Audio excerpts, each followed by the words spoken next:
వేంపల్ల ప్రజలకందరికీ నమస్కారం. నేను వైఎస్ వివేకానంద రెడ్డి గారి కూతుర్ని సునీతని. వివేకానంద రెడ్డి గారికి ఇక్కడే ఒక గెస్ట్ హౌస్ కూడా ఉండేది.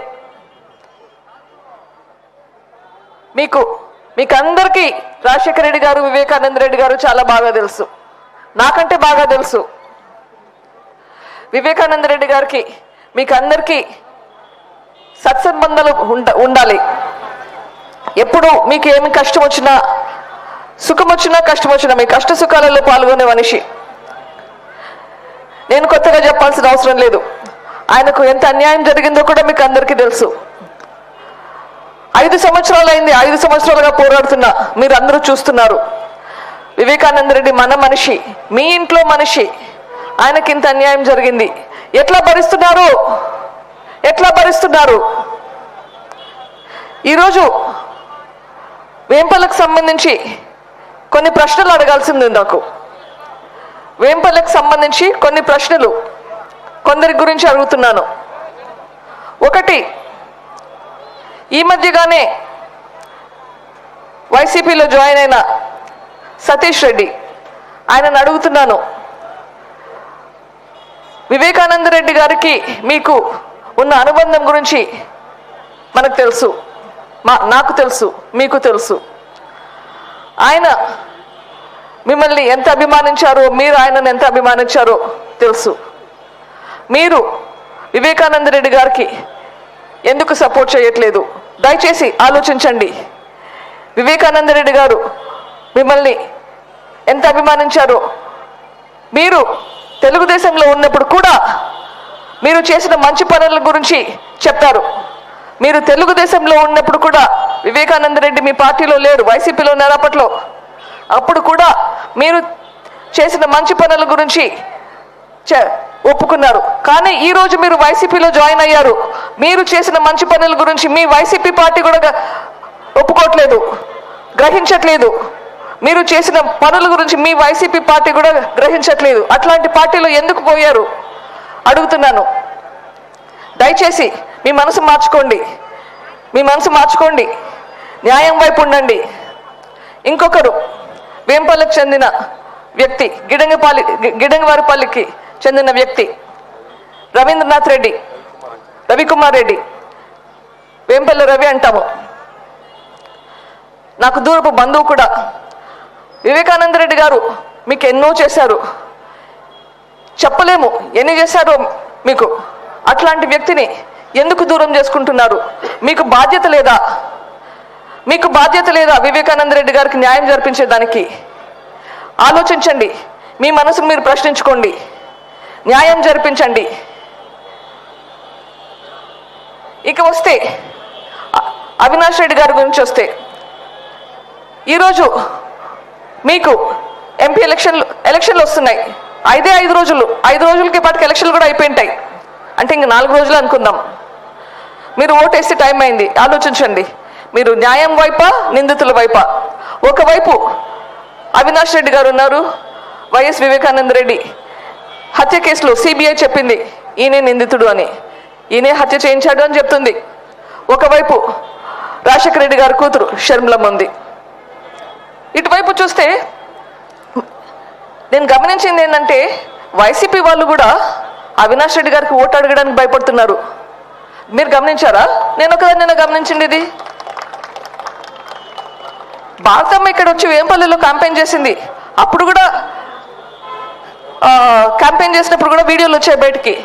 ఎక్కడ కానీ అవినాష్ రెడ్డి పేరు చెప్పట్లేదు.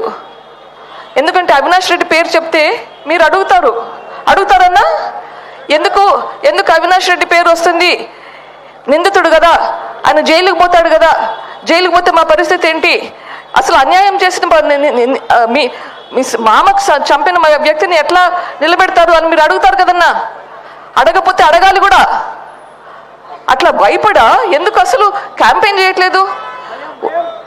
భారతీరెడ్డి గారికి అవినాష్ రెడ్డి గారికి ఉన్న దగ్గర బంధుత్వం గురించి మనకందరికీ తెలుసు, కొత్త కాదు. అంత దగ్గర బంధుత్వం ఉండి కూడా క్యాంపెయిన్ చేయట్లేదంటే మీరెందుకు ఓటేస్తున్నారు? ఆలోచించండి, మీరెందుకు ఓటేస్తున్నారు? ఇంకొకటి గమనించారా, ఎలక్షన్ల ముందర అందరూ ఇంటర్వ్యూలు ఇస్తున్నాము, మీడియాతో మాట్లాడుతున్నాము, ఒక్క అవినాష్ రెడ్డి తప్ప. అవినాష్ రెడ్డి గారు ఎవరితోన్నా మీడియాతో మాట్లాడడానికే భయపడుతున్నాడు. ఎందుకంటే మళ్ళీ ప్రశ్నలు వస్తే ప్రశ్నలకు జవాబులు చెప్పాలి. అంత భయపడే మనిషికి ఎందుకండి ఓటేస్తున్నారు? ఆయనను ప్రశ్నించాల్సిన బాధ్యత మీకు ఉందా లేదా? మీరు ఆయనకు ఓటేస్తా అంటే మీకు తెలియాలా నిజాలు? మరి నిజాలు తెలియకుండా ఎట్లా ఓటేస్తారు? మీరు ప్రశ్నించాల్సిన టైం వచ్చింది. ఓటేసే ముందు మీకు తెలియాలి. ఎలక్షన్ కమిషన్ కూడా చెప్పింది మీకు తెలుసుకొని ఓటేసుకోవాలని. మీకు అడిగే హక్కు ఉంది. వివేకానంద రెడ్డి గారి హత్య కేసులో ఎవరు ఏంటి పాత్ర ఉంది అని మీకు అడిగే హక్కు ఉంది. దయచేసి ఆలోచించండి.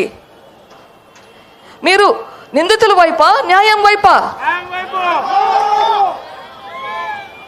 న్యాయం వైపు అయితే హస్తం గుర్తుకు ఓటేయండి. హస్తం గుర్తుకు ఓటేసి న్యాయాన్ని గెలిపించండి. షర్మిలమ్మను ఆశీర్వదించి రాజశేఖర రెడ్డి గారికి, వివేకానంద రెడ్డి గారికి ఆత్మకు శాంతిని కలిగించండి.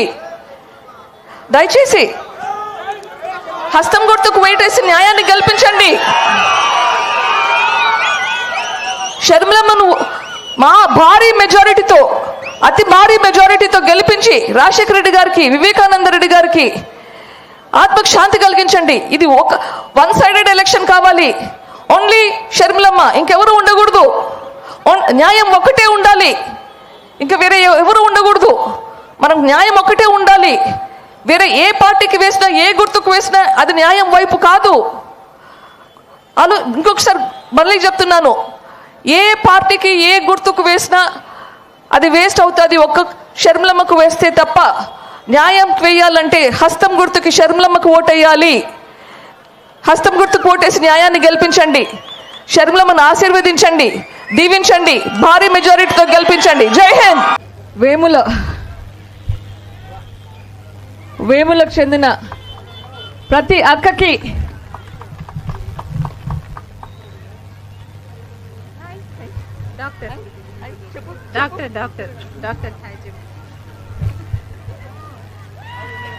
ప్రతి అక్కకి, ప్రతి చెల్లెమ్మకి, ప్రతి అన్నకి, ప్రతి తమ్మునికి, ప్రతి అవ్వకి, ప్రతి తాతకి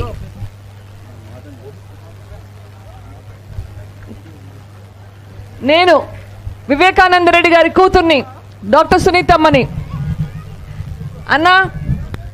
అమ్మా మీకందరికీ రాజశేఖర రెడ్డి గారు, వివేకానంద రెడ్డి కొత్త కాదు. ఇద్దరు రామలక్ష్మణులు. మన కోసం వాళ్ళ జీవితాలు దారబోశారు. నేను మీకు అందరికీ ఏమీ వివరించాల్సిన అవసరం లేదు. మీ అందరికీ తెలుసు మన ప్రాణాలు, మన జీవితాలు బాగుపడేదానికి ఎంత కష్టపడ్డారో మీకు అందరికీ తెలుసు. ఒకటి ముఖ్యంగా చెప్పాల్సింది, మన వేముల మీద పక్కన కొండలో కాలేజు, మన వేముల కొండలో కాలేజ్ అక్కడ కట్టించేటప్పుడు మీకు తెలుసు, వివేకానంద రెడ్డి గారు తన సొంత డబ్బులు, సొంత ఖర్చు పెట్టుకొని ఆ కొండ పగలగొట్టి బిల్డింగులు కట్టించారు. అక్కడ గుడి కట్టించారు. ఇది మీకు అందరికీ తెలుసు. వివేకానంద రెడ్డి గారు చనిపోతే ఆ తర్వాత ఇంకా మిగిలిండే ఖర్చులన్నీ నేనే చూసుకున్నాను. తన సొంత డబ్బులు పెట్టి మన కోసం అని కష్టపడిన మనిషి ఎవరు చేస్తారన్న అట్లా? మనకు లింగాల కెనాల్లో నుంచి నీళ్లు తెప్పించడం కానీ, డ్రిప్ ఇరిగేషన్లు కానీ, మనకు ఇళ్ళకు భూములు పట్టాలు తెప్పించడం కానీ ఎన్నెన్ని చేసినారు. ఇది అన్నీ నేను మీకు కొత్తగా చెప్పాల్సిన అవసరం లేదు, మీకు అందరికీ తెలుసు. 5 సంవత్సరాలు అయిందన్న, 5 సంవత్సరాలు అయిందక్క వివేకానంద రెడ్డి గారిని అతి దారుణంగా, కిరాతకంగా చంపినారు. అన్న ఇది మీ ఇంట్లో జరిగింటే మీరు సహిస్తారా అన్న? మీరు సహిస్తారా అన్న? అక్క మీరు సహిస్తారా? వివేకానంద రెడ్డి మన మనిషి, మన ఇంటిలో మనిషిలాగా ఉన్నారు. మరి ఎందుకు సహిస్తున్నామన్నా? ఎందుకు ప్రశ్నించట్లేదు? ఎందుకు ఇట్లా జరిగిందని ప్రశ్నించే బాధ్యత మనది కదా. మన ఇంట్లో మనిషికి ఇంత అన్యాయం జరిగితే ప్రశ్నించే బాధ్యత కదా. ప్రశ్నించేదానికి, అసలు ఆలోచించేదానికి, ఏమన్నా మనం మనసులో ఉన్న మాట చెప్పడానికి భయపడుతున్నాం ఎందుకన్నా? ఇటు ఇంత దారుణమైన పరిస్థితి మనకు ఉండాల్సిన అవసరం ఉందా అన్నా? ఒక పక్కన మనకు వివేకానంద రెడ్డి గారిని దారుణంగా, కిరాతకంగా, గొడ్డలిపోటుతో నరహంతకులుగా చంపిన నిందితులు ఉన్నారు, అవినాష్ రెడ్డి గారు.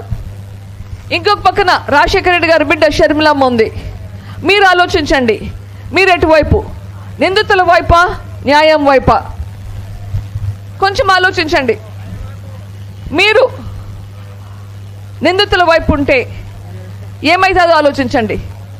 ఇప్పుడున్న పరిస్థితిలో మీరు గమనిస్తే అవినాష్ రెడ్డి గారికి వాళ్ళ సొంత పార్టీ వాళ్ళే క్యాన్వాస్ చేయడం లేదు, క్యాంపెయిన్ చేయడం లేదు, భయపడుతున్నారు.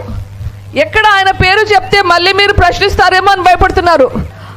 మీరు ప్రశ్నించాలన్నా, మీరు ప్రశ్నించాలక్క, ఎందుకు ఇట్లా జరిగిందని ప్రశ్నించాలి.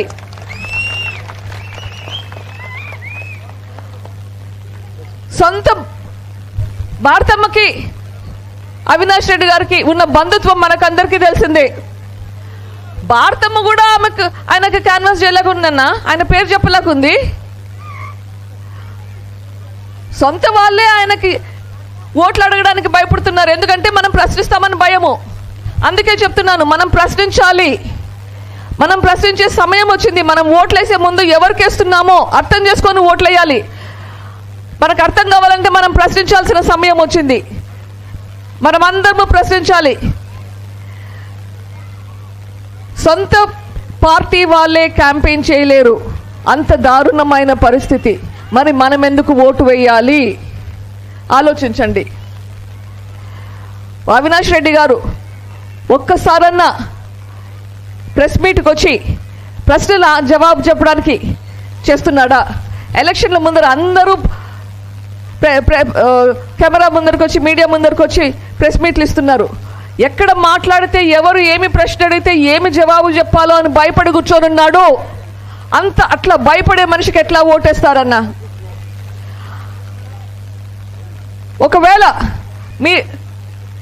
ఒకవేళ మళ్ళీ మీరు ఓటు వేసి గెలిపించుకుంటే, మీరు ఈరోజైతే గన వివేకానంద రెడ్డి గారు మీకు ప్రొద్దున 5:30 నుంచి ప్రొద్దున ఎప్పుడైనా లేచినప్పటి నుంచి రాత్రి పడుకునేదాకా ఎప్పుడు మీతోనే ఉన్నాడు. ఎప్పుడు పోయినా, ఎవరు పిలిచినా పలుకుతాడు. రాత్రులు పోయినా కానీ పలికే మనిషి. ఇప్పుడెక్కడన్నా అవినాష్? ప్రొద్దునే కలవాలంటే 5:30కంతా క్యూలో నిలబడాలా.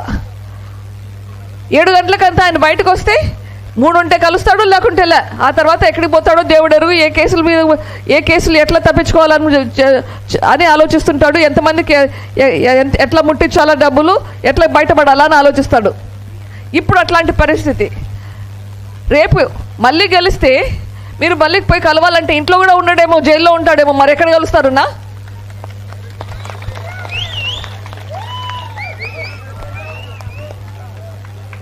వివేకానంద రెడ్డిది దారుణంగా హత్య జరగబడింది.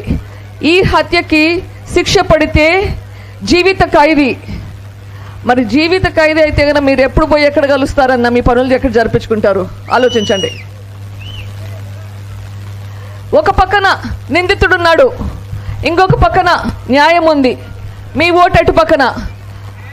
రాజశేఖర రెడ్డి గారి తమ్ముడు వివేకానంద రెడ్డిని హత్య చేసిన నిందితుడు వైపా, లేదా రాజశేఖర రెడ్డి గారి కూతురు షర్మిలమ్మ వైపా? షర్మిలమ్మ మీతో పాటు ఉండి మీ కష్ట సుఖాలతో ఉంటాను అని హామీ ఇస్తున్నారు. మరి మీరు ఎటువైపు? హస్తం గుర్తుకు ఓటేసి రాజశేఖర రెడ్డి గారికి, వివేకానంద రెడ్డి గారికి న్యాయం జరిపించండి అన్న. హస్తం గుర్తుకు ఓటేసి న్యాయాన్ని గెలిపించండి.